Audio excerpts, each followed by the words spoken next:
Hi there, and welcome to this special bonus episode of Behind Your Eyes.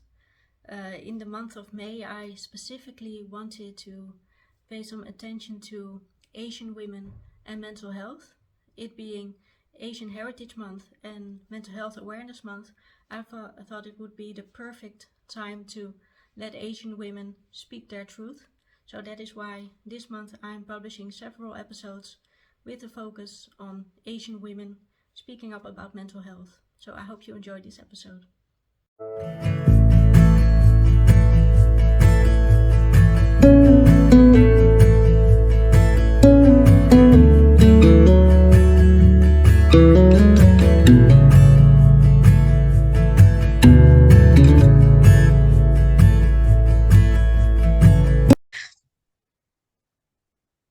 Hi everyone, and welcome to the start of season 7 of Behind Your Eyes. I have the wonderful Jane here with me as my guest. So, hi Jane, if you would like to introduce yourself to us. Hi everyone, I'm so excited to be here. I'm Vietnamese, I'm Jane Nguyen, and I live in Australia, down under, and I'm a feminine embodiment and sexuality coach for women. And yeah, super excited to be here. Thank you. Well, I always start the show with the same question, which is sincere. How are you doing? Right in this moment, I'm a bit tired. It's been like it's nighttime here in Australia. I had a big day. I have a little girl, 6-year-old. So being a mama and juggling things, it can be full on sometimes. So yeah, a little bit tired, but I'm good. Oh, Yeah. that's good. As long as the balance is good, then that's a good place to start from. Well, you were born in Vietnam, so I would love to know what it was like for you to grow up there. Oh, so at the time that I was growing up, Vietnam kind of just came out of the war. So, a lot of people were in rebuilding phase, and often, they have had PTSD, they've had a lot of trauma that wasn't talked about openly. And so growing up in that environment, it was tough and challenging because adults were just too busy trying to make a living. They didn't have space for anything else. And yeah, for me, I remember at the time it was also a very suppressed culture. And so there was a lot of like hustle mode. I was just told when I was little that, like our family is struggling, so we just need to help out as much as possible. So, and as the oldest, I kind of carried a lot of responsibility of the family when mum and dad weren't around. So yeah, it was interesting, challenging, and also when I look back now, like I really appreciate, I guess, those challenges really shaped me into, I guess, who I am today. And at what age did you and your family move to Australia? So I moved to Australia at the age of 14. So my mum sent me to Australia to study. When I was growing up, my dad, who was in the army during the war, he went through a whole bunch of like PTSD, and he just had a lot of outbursts. And yeah, as a result, I grew up with like abuse and violence. And so my mum at the age of 14 just thought, you know what, it's actually better to send her overseas. And I'm really grateful for her decision. I have been in Australia ever since. Mum and dad are still in Vietnam. Yeah. So it was actually like almost to protect you that she would send you to Australia. Yeah, I guess like she wanted me to have a different life. Vietnam has this like tough culture. That's how I would describe it. It's just like we are, little people, but very resilient, and we are made from toughness. And I think having been through what she had gone through. She just wanted a different life for me. Like, I look back, like if I had still stayed in Vietnam, like I would be married. I would have been married by, I don't know, 2021, would have had lots of kids, you know, being married but unhappy to a very like alcoholic husband, you know. Yeah. So here, like I feel like I've had a lot more choices, different kind of like culture, exposure, good education, good opportunities. And now, you know, I have a family, and so yeah, I'm really grateful for her decision. What was it like for you to be there on your own without your family? Um, Tough. Mhm. So when I came out here, I didn't really speak English much, like just more basic, hello, how are you? And being in different culture was definitely challenging, especially at that age as well. I didn't know who I was, and I remember the first week when I arrived, like, oh my God, this is so good. Mum and dad are not here. Hooray, let's party, you know.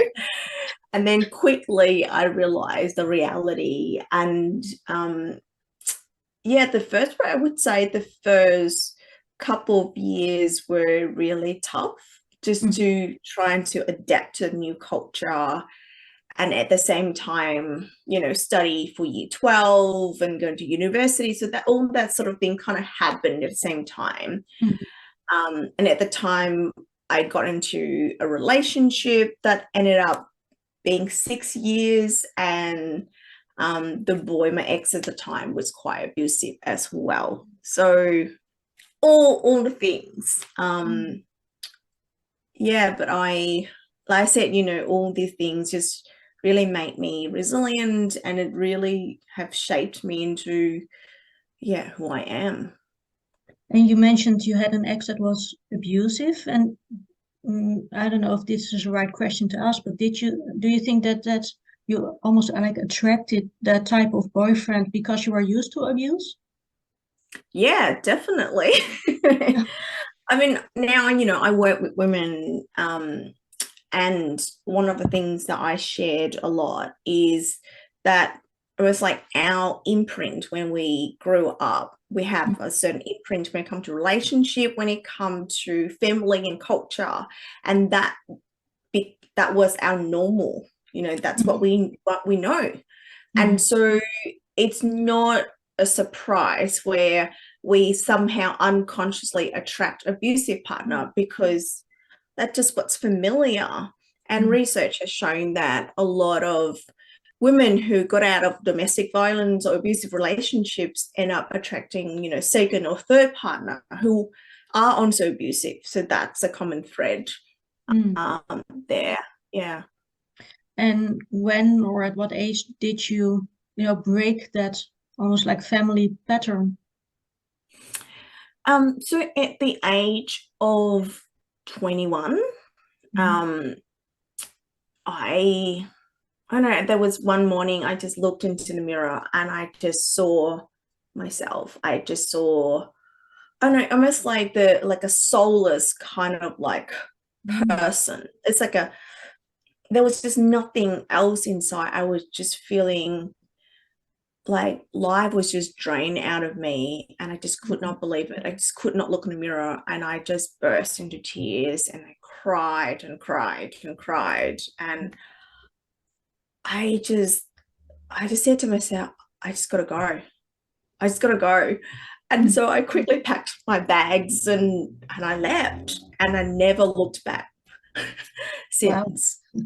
And that was a big catalyst for me and my journey. And after that, I went through like lots of awakenings. I saw therapists. I just did a lot of work on myself, because I just never want to look like how I looked in the mirror at that time ever again.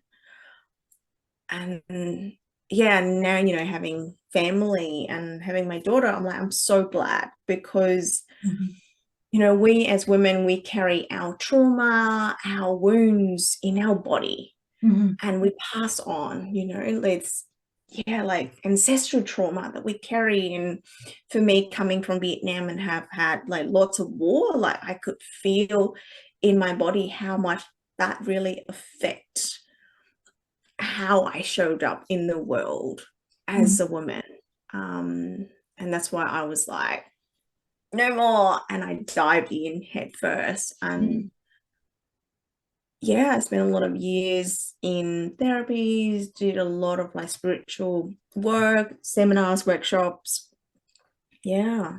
Yeah. What was that healing journey like? Because I think, well, I'm sure hearing from your story, you had to dig quite deep, and breaking those family patterns is not an easy thing to do. So yeah, I'd love to hear a bit more how that was for you. That was really challenging because obviously when we talk about family patterns, we don't just talk about just do things differently on the surface. It's like this, we were ingrained, and it's actually really rooted really deep in our unconscious. And for me, the stereotype, I guess, that the cultural conditioning coming from Vietnam was the good girl. Do what you're told, be quiet, your needs don't matter, you don't really have a voice, work hard, hustle, make the family proud. It was a lot of that was going on. Yeah. And so the healing for me was just breaking away from that and actually figuring out who I was. Like deep down beneath all this like identity as a daughter, as a sister, like what else is there? And really figuring out, what do I really want? Like, this is my life. What do I really want? And breaking away from that, I guess I usually call it like the tribal mentality. Like, your families are your tribe. And so you've got like a little mini culture within the big Vietnamese culture. And so breaking away from that, for many years, I was the black sheep of the family. Everyone just thought I was going crazy. And yeah, like for a while, I didn't really have much of a connection with my family. And that also was really hard because I just wasn't okay following those patterns anymore. I just wanted a different life for me. And over time, my mum really saw how much I changed. It's like almost like I was this really like sad, miserable girl, and I just bloomed into who I am. And she really saw that. And it took a while, obviously, because the patterns were so deep. It took a while. And when she saw that, it was like she was just happy for me. It was everything she wanted for me, but because she couldn't understand what I was doing, so she was resisting. And when she saw that, she was just really like over the moon. And we became really, really close. And now she's doing her own healing journey. Like she's in her late 60s and she's going to workshops and doing her own healing journey. So I just think that is such a gift when we are willing to do the work on ourselves, because the ripples that come out, it's just phenomenal. It's just amazing. And do you know what it's like now in Vietnam? Is there more openness about mental health and mental health care? Yeah, I guess like probably in the last 3 and a bit years that like personal development has really came in. And I think, with COVID and everything, like things just start to open up a bit more. Yeah. However, mental health is still not something that we openly talked about. Like a lot of personal development was more about change your mindset to make more money. Because still, like, Vietnam is still a developing country. And so that mindset of I need to make sure that there's food on the table is still really strong, probably 80-90% of the population. And those that are now really looking into their mental health more from like firstly like health perspective, and then obviously like happiness and well-being. Like those are more on the higher class that have more money. Right. And so yes, we're still not talking much about trauma per se, or we're not really openly talking about seeing a therapist or a psychologist. They're still being swept under the rug a lot. It's still a survival mindset, I think. Oh, for sure. So even though it has boomed so much economically, yeah, it's still, it's so deep. Like survival is so deep, and it takes a while to kind of unwind from that. Yeah. And the impact of COVID as well had almost like you're in trauma and there's even more trauma on top. And so I think it's just a lot harder to kind of like decompress and come back to your normal regulated nervous system. And now you're a feminine embodiment coach, and I would love to know a bit more how trauma shows up in the body. Yeah, so for a lot of women, like it just depends on different type of trauma, ranging from like really mild one or complete like extreme trauma, like very active. I personally don't work with like a lot of like really active trauma. I just refer them to see like, psychiatrists or psychologists. But how trauma can really show up in our body is like we can feel really numb or frozen or disconnected. Like if you just close your eyes and you start feeling into your body. A lot of people don't know how to really feel those emotions. And often when they feel numb or they feel frozen, they kind of popped out into like, oh, what does that mean? I can't feel anything. It's not working. And a lot of the time we don't recognize that, numb and feeling like frozen or disconnected is actually a trauma response. It's a freeze response. Or sometimes we get like disassociated. We kind of like go into the body and then we're like, oh, pop out, what's for dinner? Or what do I have to do tomorrow? Like it's a flight response. Like we kind of want to disassociate from what's really here. Or we can get into like a lot of like overly masculine women are a bit more hypervigilant, a lot like a lot more aggressive, more in control. That's a fight response in the body. And then we look at the people pleasing pattern. That's a fawn response. And so we have all kind of different symptoms that show up in our everyday life. And it's almost like we kind of need to normalize it, that it's part of our human life that we have trauma. And some are more, mild that we can work with, and some we really need to seek, support, just depending on your experience in your life. And is it also because we are almost like trained to think just with the mind and like Definitely disconnect from our body? Because I think that's really the case. We've really lost touch with our bodies.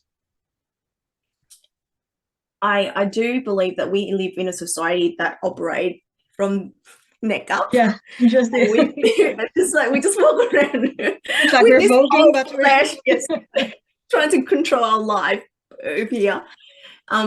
We are constantly have lots of stimulants and things happening that overwhelm our nervous system, and we're very disconnected from our body and what's really happening inside. And this has resulted in a lot of like, mental issues. We say mental issues, but a lot of like emotional issues. That's what I feel like. Because like when in my work, I call it like the feeling shit loop. So you have a thoughts, I don't really feel good today. And then you start like it kind of drop into the body and we start feeling things. And then we kind of pop out and we're like, oh, I shouldn't be feeling like this. I should be more positive, for example. And then keep going deeper, and that's create this like feeling shit loop because we keep beating ourselves up and we're not able to just be present to what's happening. And unfortunately, this has led to a lot of, issues when it comes to our mental health, when it comes to our relationships, family. Like, we're just so disconnected. We walk around with the phone and we're constantly like this, more information, more. Yeah. And yeah, it's actually a very scary world bringing my daughter up. I'm thinking, oh my God, like, I don't even know where we're going with all this tech and information anymore. Yeah, but I also feel that, especially since COVID, there's like this shift happening of awareness that people are noticing that, something needs to change. I'm so glad that I probably, like, because obviously working with my work, I've been working with the body for a while, but recently, like, a lot of the media now talking about, mental health and regulating your nervous system and how to look after yourself, like a lot more awareness coming in, which is really, really exciting. Yeah. And we need more. We need so much more of that. Yeah. It's so needed. I think the world is craving a bit more of that feminine, calm, grounded energy. Yeah, and when it's quite interesting, like when you look at it's like how women has come into more masculine energy, like it's our fight response. Because when you look at war, for example, like when men would go to war, hundreds of years ago, no one else would be there to protect the family. There was no masculine around.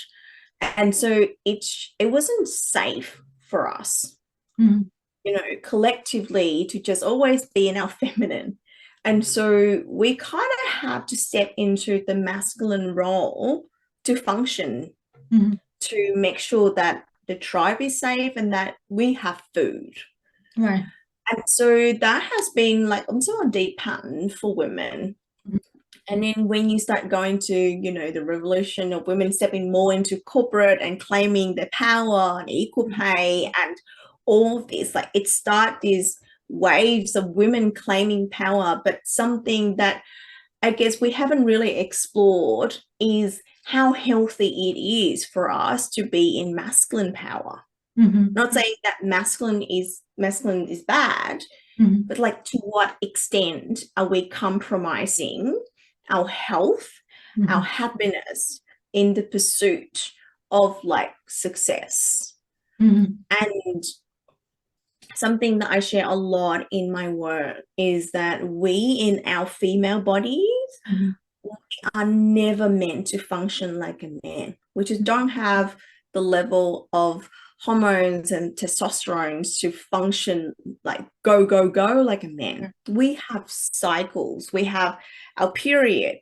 There are times we're like, yep, let's get in, let's get shit done, and times we just need to rest. And all that is just not recognized in corporate world, in a workplace. You imagine going to tell your boss, actually, I'm bleeding today and I need, 3 days off. Like, that's just not happening, I'll do chocolate for 3 days, so leave me alone. Exactly. Yep. I just need to chill and watch Netflix for 3 days. Like, that's just not happening. And so we keep overriding our body to function in a male dominant world. Right. And we just constantly burnt out. We're constantly exhausted. And then when we get home, we don't get to just chill on the couch. Mama mode, like cook, clean, children. Like we're constantly on the go, even more so than men. Yeah. And that demands on our body are just not good in long term for us. Yeah, for sure. So there's a lot there. Yeah. And I had another guest who also mentioned something similar. She said that this wave of feminism that has been happening for a long time. She said that's actually more toxic to us than that it actually helping us, because like you said, the disbalance of male and feminine energy, that's not good for us, and we need to embrace more the feminine energy that we own. Yeah, and I think, for us, there's almost like a mindset rewiring that needs to happen for us when we go into feminine energy. A lot of women I work with, they have these thoughts of like, oh, but then that means I do nothing, I don't get shit done, and that means I'm lazy. And so we need to rewiring a whole beliefs around what it really means to be in our feminine, because being in the feminine, it's actually not about doing nothing and being lazy. No. Because when you look at, a woman who gestates, like I look at pregnant women and I'm just in awe, because even though they look on the surface like they're doing nothing, underneath there's just so much happening. And when she's ready, she births, and that process is like miraculous. And that's how we as women need to look at a different way of functioning in the world. Because if our worth and if our being good enough is dependent on how much we can accomplish, we'll lose. Yeah. We'll lose. Because, like I said, it's just like there's the masculine's way of functioning. It's more about like pushing through, and the feminine's more in that creating. And so how can we recognize more of a different way of functioning where we can be more in our feminine, more in flow, and also feel enough in what we accomplish, in what we do.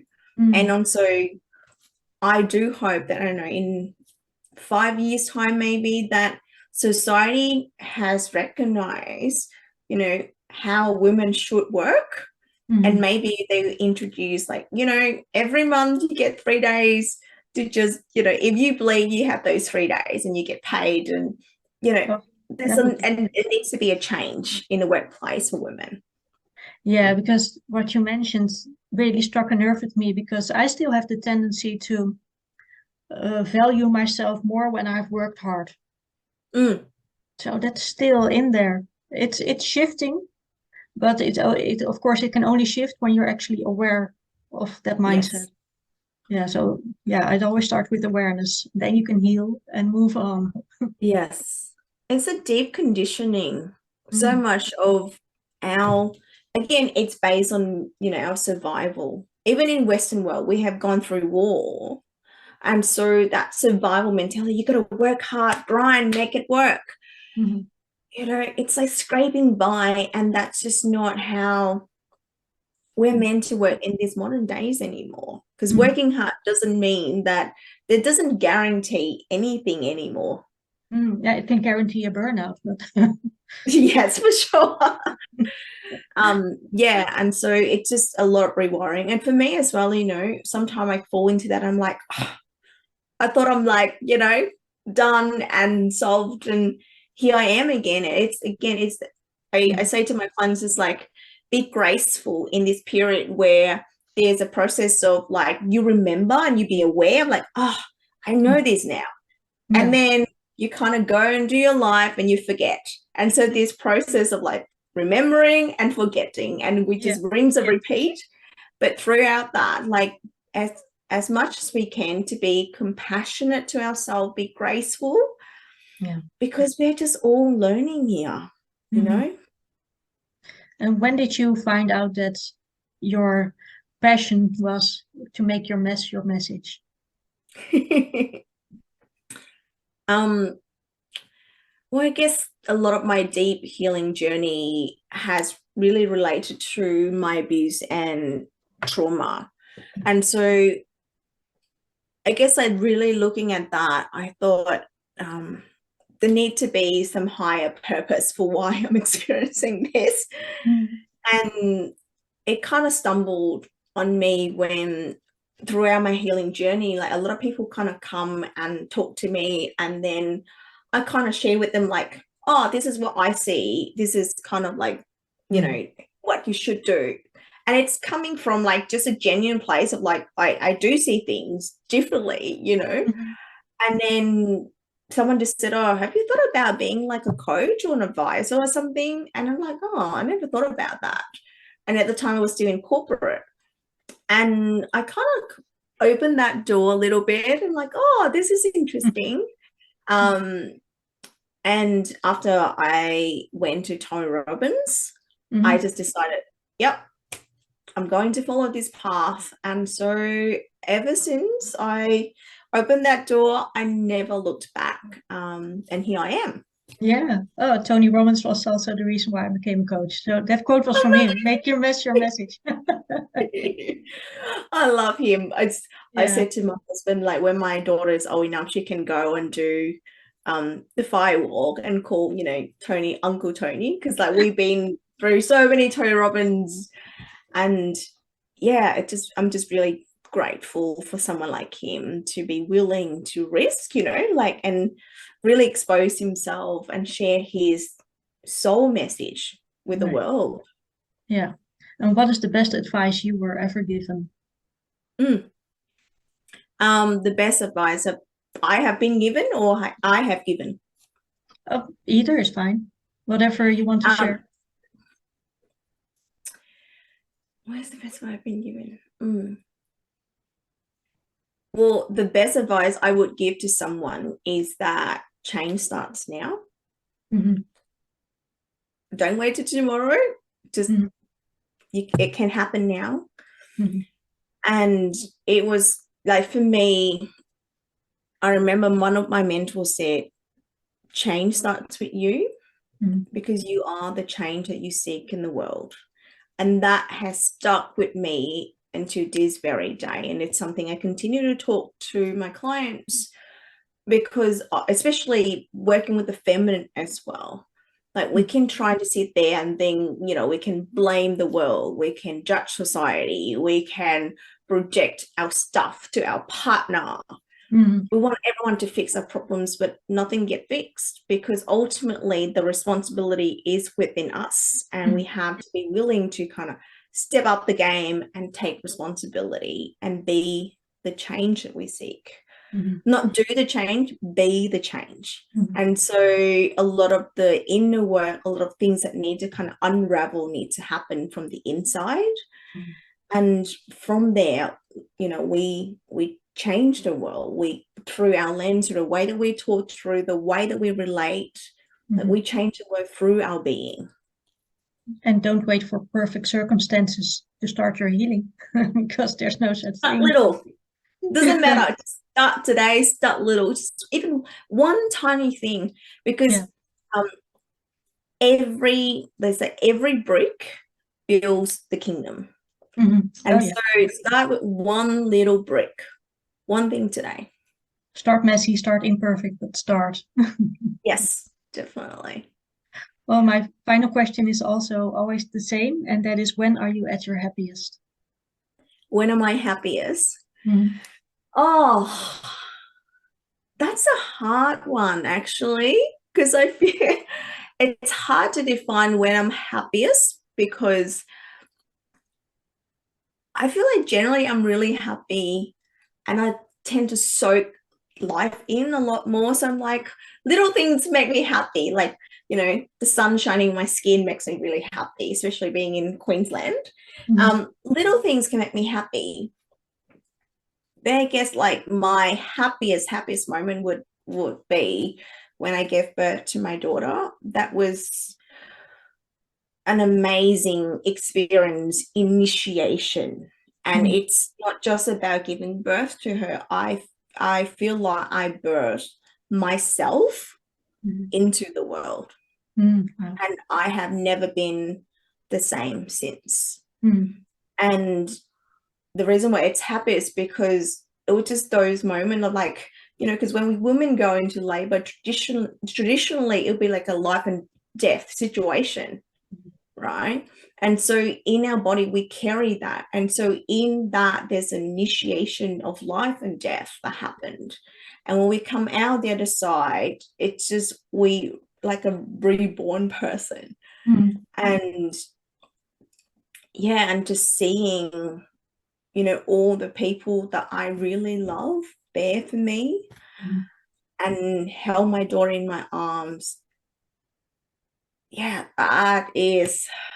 that's probably my happiest. It's just feel, yeah, she just changed me.